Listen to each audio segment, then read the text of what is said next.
tokukwasai zvakare mukati mezuva ranhasi. Iye zvine zvitakuda kuti ticontinue pane chidzidzo chatakasiya last time, changa chine musoro wanga uchiti chiwi chirwere chakaipisisa kwazvo. Chiwi chii chaizvo? Ndo mubvunzo watakanga tinawo, uye futi zvakare musoro wenyaya yatakanga tinawo muchidzidzo chapfuura. Saka nazvo zvatoti tiite ndezvekuti tiendere mberi tichinzwa kuti bhaibheri rinoedza futi zvakare kutsanangura nyaya yekuti chii. Kana muchiri kurangarira muchidzidzo chatakapfuura, takadzidza kuti 1, mabasa edu akaipa atinoita kana kuti mabasa akaipa chiwi. Tikaverenga Johani wekutanga chapter 3 pavhesi ya4. Tikadzidza futi zvakare imwe pfungwa yechi2 yatakabata nezvakare. Pfungwa yechipiri yaitiudza iyo pachina kuti chinoita kuti tiite zviwi imhaka yekuti tiri varanda vechiwi. Tikaverenga Johani chapter 8 vhesi ya34 naRoma chapter 7 vhesi ya14 na15. Kana muchiurangara nachapter 4 vhesi ya17 futi zvakare navhesi ya18. Tikaverenga futi zvakare, tikabata futi zvakare imwe pfungwa yechitatu yaiti chiwi chinokonzera kuti tiite zviwi. Tikaona izvo kuti chimiro chekusawa naKristu mukati medu ndiro dambudziko redu guru ratinaro, ndo chinonzi chiwi. Kushayikwa kwaKristu mukati meupenyu ndo zvinoita kuti tinzi tiri munyama, imhaka yekuti hatina mweya waMwari mukati meupenyu hwedu. Kana muchirangara takaverenga vaRoma chapter 8 vhesi ya9 yaedza kupruva pfungwa iyi kuti titi munhu ari munyama tinonga tichireva kuti chinyi. Sezvo Pauro akati ini ndiri murayiro wakanaka, handiti ka, asi ini ndiri munyama ndakatengeswa pasi pechivi. Kana kuti kana munhu achinge ari munyama anoita zvibereko zvenyama. Kana munhu achinge ari munyama zvinoreva kuti munhu haana mweya waMwari uri kurarama mukati make. Ndozvo takadzidza tikaverenga vhesi ratakaverenga Roman chapter 8 pavhesi ya9. Tikabata futi zvakare imwe pfungwa yechi4 yatakadzidza nezvayo muchidzidzo chapfuura, yainge ine musoro yekuti zvakaipa zvatinoita nditika tinotanga tazvifunga kana uye futi zvakare mifungo iyi inobva futi mukati memwoyo yedu. Takaona futi zvakare dambudziko guru ratinaro imwoyo, chimiro chemwoyo wedu. Kana mwoyo wedu wakachena zvichabatsira futi zvakare kunyange nemafungiro edu achange akachenawo, kunyange nemabasa atinozoita atinotanga tafunga tozoita mabasa evanonga kanaka. Saka chakakosha handitika kana kuti chinhu chinofanira kuti chishanduke chimiro chemwoyo wedu kubva muhuipi uchienda muchimiro chakanaka. Saka nazvo timbonzwe kuti bhaibheri rinomboti kudini pamarengi nechimiro chemwoyo, then after that tozoona futi zvakare kuti mwoyo uyu ungachinja sei kuva mwoyo wakanaka. Saka zvatichaita ndezvekuti vhesi riri kutanga ratotiverenge nezvaro riri kuna Mateo chapter 12, Mateo chapter 12 pavhesi ya34 navhesi ya35. Ndichatanga ndaverenga neshona tozoverenga nechirungu nemhaka yekuti muchishona mune manzwi atisiri kuwana akabudiswa zvakanaka muchirungu. Saka ndichaverenga panapa ndichishandisa chishona. Mateo chapter 12 pavhesi ya34 navhesi ya35. Iri kuti pavhesi ya34 panapa, imi zvibereko zvenyoka, mungagona seiko kutaura zvinhu zvakanaka zvamuri wakaipa? Nokuti muromo unotaura zvizere pamwoyo. Vhesi ya35, munhu wakanaka unobudisa zvinhu zvakanaka pafuma yake yakanaka, nomunhu wakaipa unobudisa zvinhu zvakaipa pafuma yake yakaipa. So panapa zvatiri kudzidza ndezvekuti Kristu mukaverenga pavhesi ya34 pane pfungwa yakakashayika yaari kudzokisa pafirst part, iri kuti zvibereko zvenyoka, mungagona seiko kutaura zvinhu zvakanaka zvamuri wakaipa? Saka Kristu ari kuti mungakwanisa sei kutaura zvinhu zvakanaka imi makaipa, zvamuri wakaipa. Nechirungu rinobva rati being evil, which means ari kuti makatoipa, chimiro chenyu chakaipa. Saka mukwanise kutaura kuti kutaura zvinhu zvakanaka. Saka nemamwe manzwi Kristu ari kuti dambudziko renyu chairo haasi mashoko enyu amunotaura akaipa, kwete hazvo zvatsinangura. Ari kuti dambudziko renyu chairo kuva wakaipa, is being evil, ndo dambudziko iroro. Kana munhu achinge azonaka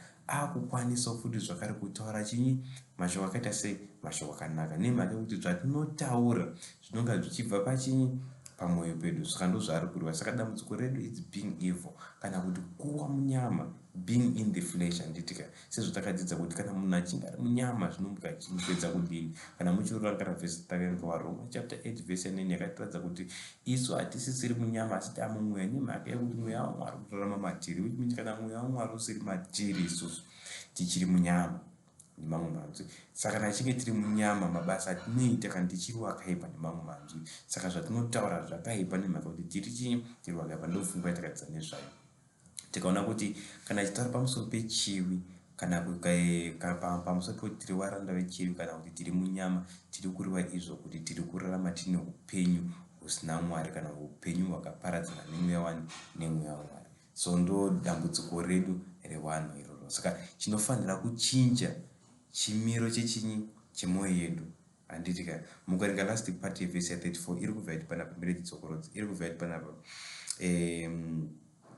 zvikanzi panapa palast part, nokuti muromo unotaura zvizere pamwoyo. Tiri pese zvikanzi panapa nokuti muromo unotaura zvizere chii pamwoyo handitika. Saka Kristu ari kuti muromo kana kuti manzwa atinotaura isusu harisiro dambudziko futi zvakare redu. Hatina manzwa akaipa tinotaura harisiro dambudziko redu. Dambudziko redu ndere pamwoyo, nekuti zviri kubuda pamuromo handitika zvinhu zviri in other words zvinhu zviri kubva pachinyi pamwoyo. Kanzi mwoyo uyu ndo unoshandisa chimuromo kubudisa zvauri. Saka nemamwe manzwi kana munhu achinge achitaura ari kubudisa zviri pamwoyo pake. Saka dambudziko chero harisi chinyi, hausi muromo kana kuti haasi mabasa akaipa aari kuita, asi pazviri kubva sezvo takadzidza kuti uyo unoita zviwi muranda wechinyi, muranda wechivi. Ndiro dambudziko redu chaivo. Saka izvozvo zvototiti totiverenga vhesi 35 asi vhesi 35 tichaverenga futi zvakare nemuchirungu ndiko tibude zvakanaka. Chatanga toverenga panapa neshuna vhesi 35 iri kuti munhu wakanaka unobudisa zvinhu zvakanaka pafuma yake yakanaka, nokuti munhu wakaipa unobudisa zvinhu zvakaipa pafuma yake yakaipa. So panapa naKristu munhu wakanaka unobudisa zvakanaka pafuma yake yakaita sei yakanaka, asi kana ano pafuma yakaipa unobudisa zvakaita sei zvakaipa. Mutondi pane inzwi ratisiri kuona ipapa rakabudiswa, kandi pane inzwi risiri kunyorwa muchishona asi mururimi rwechirungu rakabuda. Mire tiverenge tinzwe kuti bhaibheri rinoti chii mururimi rwechirungu tichishandisa chirungu panapa chiri kuti pavhesi ya 35 iri kuti a good man out of the good treasure of the heart, a good man out of the good treasure of the heart bringeth forth good things, and an evil man out of the evil treasure bringeth forth evil things. Saka fungo iri kuedza kubudiswa panapa zvakare naKristu ndeyekuti a good man handidika out of the good treasure of the heart bringeth forth the good things. Kana mwoyo wakanaka handidika unobudisa zvinhu zvakaita sei zvakanaka. Saka chatinofanira kushuvira muupenyu kunaka kwemwoyo ndokunozotibatsira kuti even kunyange nezvatinoita zvinonga zvakaita sei zvinonga zvakanaka. Ngativerenge futi zvakare pfungwa iyi chinyatsa kubudiswa zvakare mururimi rwechona mune rimwe bhuku rakanyorwa, mune rimwe bhuku ratinoona mpepo rinova Luke chapter 6 pavhesi ya 45. Luke chapter 6 pavhesi ya 45 tinzwa kuti iri kuti kudini. Luke chapter 6 pavhesi ya 45 panapa iri kuti munhu wakanaka unobudisa zvakanaka pafuma yakanaka yomwoyo wake, wakaipa unobudisa zvakaipa pafuma yakaipa yomwoyo wake, nokuti muromo unoreva zvizere pamwoyo, nokuti muromo unoreva zvizere pamwoyo. Saka panapa munhu wakanaka nditika unobudisa zvakanaka pafuma yakanaka yomwoyo wake. Izvi tazvinyatsozvo saka Luka arinyatsotibudisira pfungwa kuti munhu wakanaka unobudisa zvakanaka pafuma yemwoyo wake wakaita sei wakanaka. Saka mabasa atinoita in other words anongotiratidza chimiro chemwoyo yedu titeseka. Saka isusu kana tine chishuwo chekuita mabasa akanaka ngatisaedze nesimba redu kuti tiite mabasa akanaka. Chatinofanira kuita kuti mwoyo yedu ichinjwe, isarambe iri mwoyo yakaipa, iwe mwoyo yakaita sei, iwe mwoyo yakanaka. Nemhaka yekuti dambudziko redu chero sezvo takadzidza pachidzidzo chapfuura, sezvo ndoramba ndichiemphasiza ndechekuti dambudziko redu inyaya yechimiro chemwoyo chedu, kuti chimwoyo chedu chakanaka ere kana kuti chakaipa ere. So nemamwe manzwi kana tichinge tanzwisisa mudzi wedambudziko redu, zvichatibatsira kuti dambudziko redu rinopera sei. Sezvo takadzidza kuti kana uchinge uchipa munhu mushonga usiriwo padambudziko, pane rimwe dambudziko raari kusangana naro, omupa mushonga wese, dambudziko iro hariperi, rinoramba riripo, rinoramba chikura. Saka nemamwe manzi tiri kuti iye zvine zvitane kunzwisisa kana tane tsanangudzo izere kuti dambudziko redu chachira haasi mabasa atinoisa, asi chimiro chemwoyo wedu, because pamwoyo ndo panobva mfungo yakaipa, ndo panobva mabasa akaipa, zvese upombo everything. Saka chiwi hakusingori kuita zvakaipa, asi chimiro futi chechinyi chemwoyo yedu, kuva munyama, kuti hatina Kristu mukati muupenyu hwedu, ndozvatokubata. Saka Kristu ndiye chinyi, ndiye solution yedu kubva mukati medambudziko iri.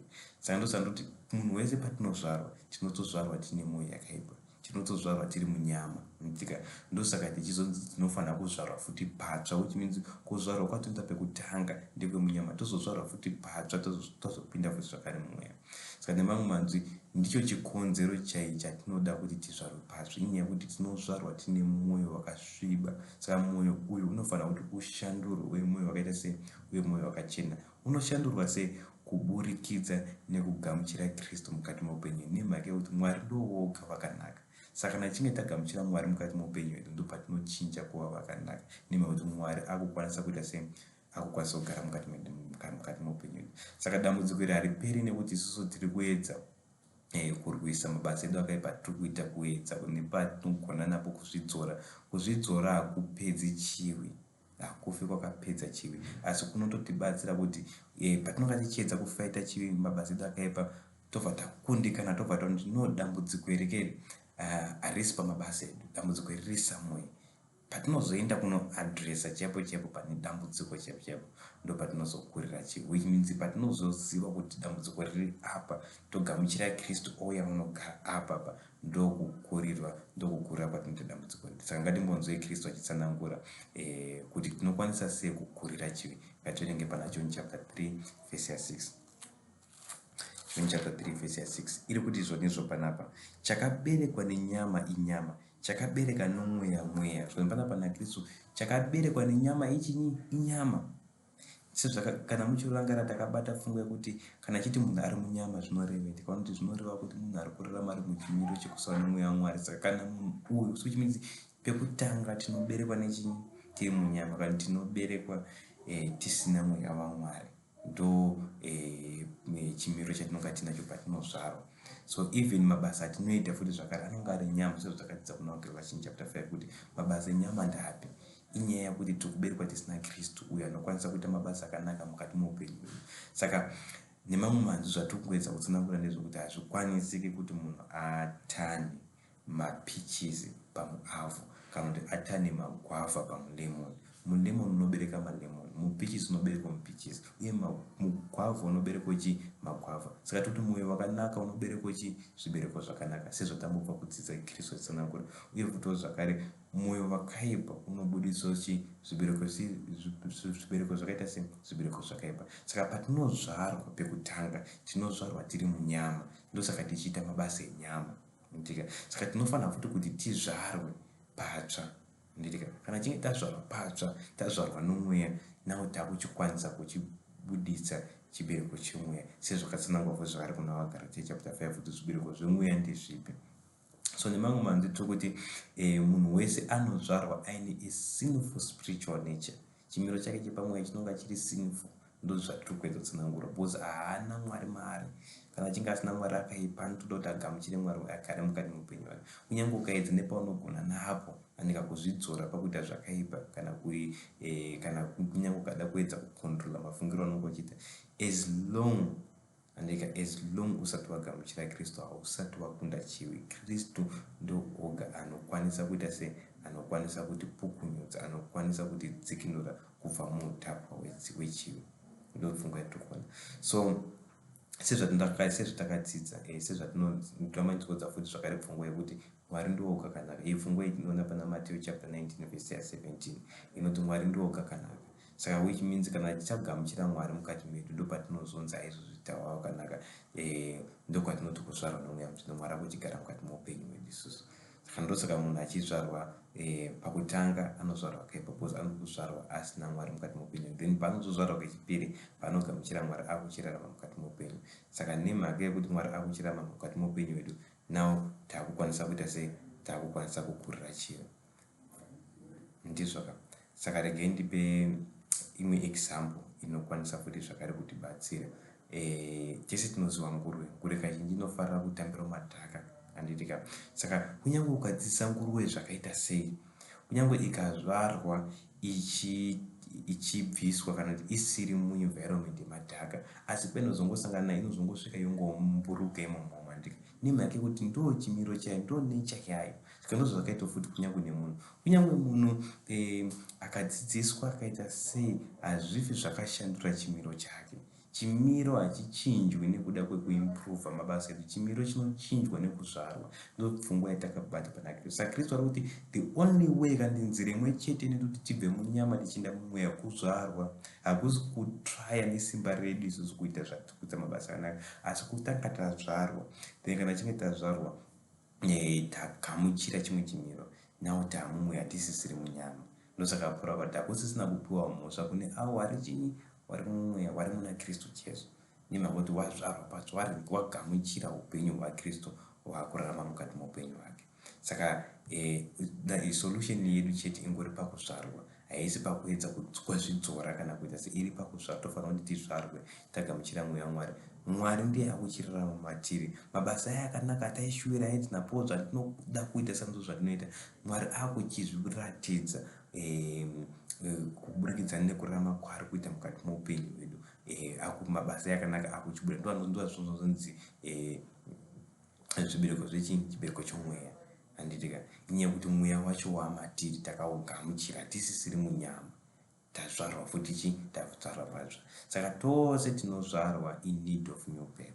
Hatizvarwi takatozvarwa patsva, no, tinozvarwa tiri kunyama, takasiwa separated, tozoita decision yekuzogamuchirani, yekuzogamuchira Mwari mukati muupenyu hwedu. Ngatimboerenge futi zvakare rimwe vhesi rinoedza futi zvakare kutsigira pfungwa dzatirikubata kuti nyaya yekuponesa kana nyaya yesalvation haisi pamabasa edu, ingori muna Kristu chete. Ngativerenge Vakorinde wechipiri chapter 5 verse 17.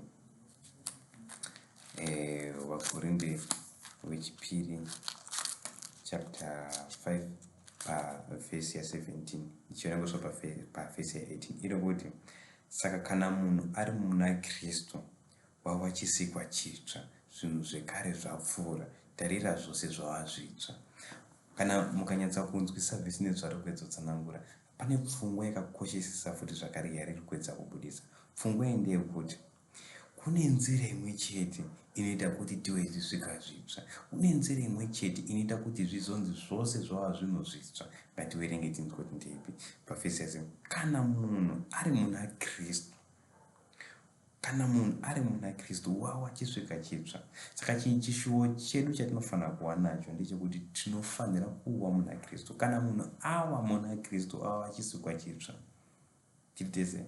Saka ndo yega nzira inoita kuti tichinje kubva munyama tichienda mumweya, tibve kuva vanhu vakaipa tichiuya kuno vanhu vakanaka. Mwoyo yedu ibve kuwenzi mweya yakaipa ichiuya kumweya yakanaka. Imhaka yekuti tava muna Kristu, takamugamuchira here Kristu, tine upenyu hwaKristu here mukati muupenyu hwedu. Kana zvichinge zvadaro zvikanzi panapa zvinhu wava chisikwa chitsva, which means hausisiri munyama, wamuchi wamumweya, zvikanzi zvinhu zvose zvavachi, zvinhu zvose zvava zvitsva. Hanzi ndiko kuti vhesi tikarenga pavhesi 18 but asi zvinhu zvose zvakabva kunani? Zvakabva kuna Mwari wakatiyananisa naye naKristu, akatipa kushumira kwokuyananisa. Kwanzi zvinhu zvose zvinobva kunani? Zvinobva kuna Mwari. Saka ibasa raMwari rekutiponesa, rekutiisa futi munake, rekutipa mweya wake. Harisi basa redu isusu, hatikwanisi kuzvishandura. Hakuna mhuka inokwanisa kuzvishandura mawara ayo. Hakuna munhu anokwanisa kuzvishandura opedzisira amhuka kana kuti nguruve kana kuti nzoka kana kuti shumba, hazvikwanisiki. Kuti uve shumba unofanira kuzvarwa neshumba, ndikuti uve shumba. Kuti uve munhu unofanira kuzvarwa nemunhu. So isusu kuti tive vanhu vemweya tofanira kuzvarwa nemweya, tofanira kuzvarwa patsva, tofanira kuva muna Kristu. Ndopfungwa iri kuedza kubudiswa panapa. Saka ichi chidzidzo chakakosha tabva tanyatsa nemhaka yekuti now tane kunzwisisa kwakanaka kwedambudziko redu kuti haasi ngori mabasa edu. Dai anga angori mabasa edu chete tingadai taizviponesa kuburitsa nekugadzirisa mabasa edu. Ndika salvation yedu haisi pamabasa edu asi iri pana Kristu, which means dambudziko redu ndere kushaya Kristu. Muri nyatsozvibata kana Kristu ariye solution yedu, kana kuti ariye anokwanisa kupedza dambudziko rechivi. Saka nemamwe manzwi tiri kuti dambudziko redu kushaya Kristu ndo dambudziko redu. Kana achinge auya solution yauya, dambudziko raita sei? Rapera. Saka tinofanira kuti tizvarwe nechinyi? Tizvarwe nemweya.